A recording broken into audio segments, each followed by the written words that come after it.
Bismillahirrahmanirrahim. This is an ITS International Teaching System with Managing Director Sir Samiullah Sahab, and I am Sayyida Asma Kamal to teach you chemistry.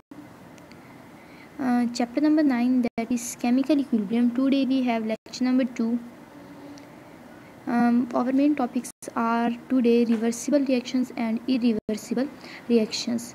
Before discussing the reversible and irreversible reactions, we will see the definitions of reactants and products.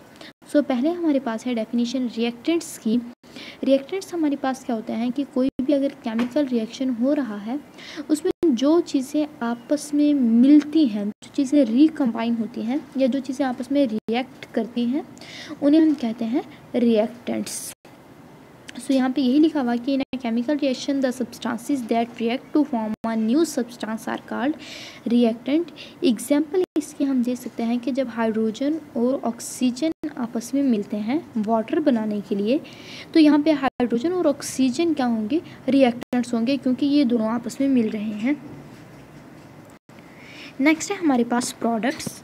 Products हमारे पास क्या होते हैं, हमारे chemical reaction की वजह से जो चीज़ें एज अ रिजल्ट हमें मिलती हैं, जो आउटपुट होती है या जो चीज़ बनती है उसे हम कहते हैं प्रोडक्ट. जैसे हमने पीछे एग्जांपल पढ़ी कि हाइड्रोजन और ऑक्सीजन के मिलने से वाटर बनता है, तो यहाँ पे जो बनने वाली चीज़ है वो है वाटर, तो यहाँ पे वाटर क्या हुआ, प्रोडक्ट हुआ. एग्जाम्पल गिवन है.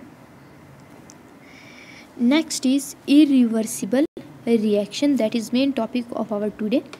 इरिवर्सिबल रिएक्शंस अब हमारे पास क्या होते हैं, वो रिएक्शंस जिनमें प्रोडक्ट जो है वो रिएक्टेंट्स बनाने के लिए रिकम्बाइन नहीं होते. यानी ऐसा नहीं होता कि रिएक्टेंट्स के मिलने से प्रोडक्ट्स बने और प्रोडक्ट्स जो हैं वो दोबारा से रिकम्बाइन होना शुरू कर दें या दोबारा रिएक्ट करना शुरू कर दें ताकि वो रिएक्टेंट्स बना सकें, तो ऐसा नहीं होता.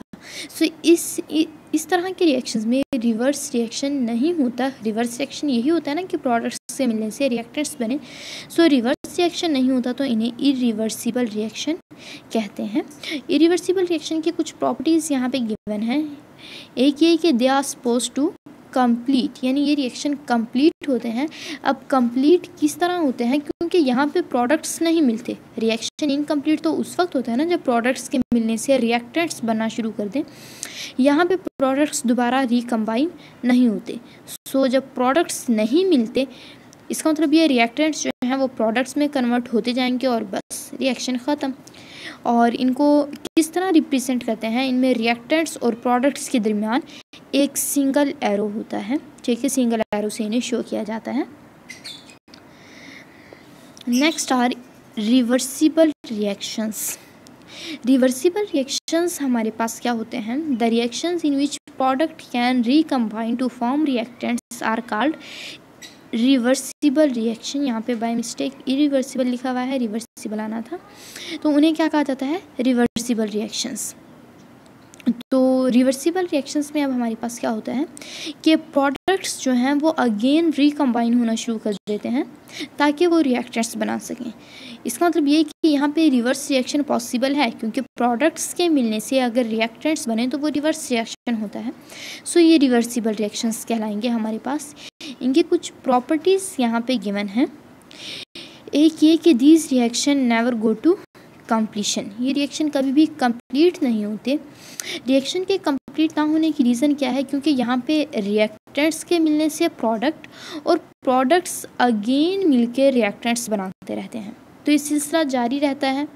रिएक्टेंट्स प्रोडक्ट्स और प्रोडक्ट्स रिएक्टेंट्स बनाते रहेंगे तो रिएक्शन कभी भी कंप्लीट नहीं होगा. रिएक्शन को रिप्रेजेंट किस तरह किया जाता है, यहाँ पे रिएक्टेंट्स और प्रोडक्ट्स के दरमियान हम डबल एरो पुट करते हैं. सो डबल एरो से इस रिएक्शन को शो किया जाता है. अब डबल एरो का मतलब ही ये है कि यहाँ पे दो रिएक्शंस हो रहे हैं, एक फॉरवर्ड एंड रिवर्स. सो दोनों को मिला के हमने रिवर्सिबल रिएक्शन कह दिया. Third one is that these reactions proceed in both direction. ये रिएक्शंस जो हैं वो दोनों डायरेक्शंस में होते हैं. दोनों डायरेक्शंस, दो डायरेक्शंस कौन सी होती हैं, forward direction and reverse directions. दोनों डायरेक्शंस हम पीछे पढ़ चुके हैं प्रीवियस लेक्चर में. नेक्स्ट है हमारे पास एग्जाम्पल्स. फॉरवर्ड रिएक्शन की, रिवर्स रिएक्शन की, रिवर्सिबल एंड इरिवर्सिबल रिएक्शन की। स्टार्ट यहाँ पे क्या है, on heating hydrogen with iodine, bracket में लिखा हुआ है पर्पल कलर, इसका मतलब ये आयोडीन का कलर जो है वो पर्पल होता है। तो उन्होंने कहा कि जब हम हाइड्रोजन और आयोडीन को हीटअप करते हैं तो क्या बनता है, हाइड्रोजन आयोडाइड। और कलरलेस का मतलब यहाँ पे जो ब्रैकेट में लिखा हुआ है इसका मतलब ये हाइड्रोजन आयोडाइड का कोई कलर नहीं होता। तो यहाँ पे आप देखें रिएक्टेंट्स हाइड्रोजन और आयोडीन है, इन दोनों के मिलने से कोई प्रोडक्ट हाइड्रोजन आयोडाइड बन रहा है। सो इसे हमने कहा कि ये है हमारे पास फॉरवर्ड रिएक्शन। अब इसी रिएक्शन में अगर हम ऐसा करें कि हाइड्रोजन आयोडाइड को हीटअप करना शुरू कर दें, क्योंकि फ्लॉस तो क्लोज है ना, उसके अंदर हाइड्रोजन आयोडाइड होगी, जब उसे हीटअप कर रहे हैं तो हाइड्रोजन बनेगी और आयोडीन बनेगी। सो ये जो है उस रिएक्शन का क्या होगा, रिवर्स रिएक्शन। अब जब हम इन दोनों रिएक्शंस को मिला दें, फॉरवर्ड और रिवर्स रिएक्शन को, तो हमारे पास ये एक रिवर्सिबल रिएक्शन बन जाएगा, जो यहाँ पे लिखा है by combining these two reactions a reversible reaction is formed. ठीक है। सिमिलरली अगर हम ऐसा करें कि हाइड्रोजन आयोडाइड को हीटअप करें किसी ओपन फ्लास्क में, तो उससे क्या होगा, जब आप हाइड्रोजन आयोडाइड को किसी ओपन फ्लास्क में हीटअप कर रहे हैं तो हाइड्रोजन गैस जो है वो बाहर चली जाएगी, क्योंकि सिस्टम ओपन है, उसे बाहर जाने का रास्ता मिल रहा है, तो हाइड्रोजन गैस बाहर चली जाएगी।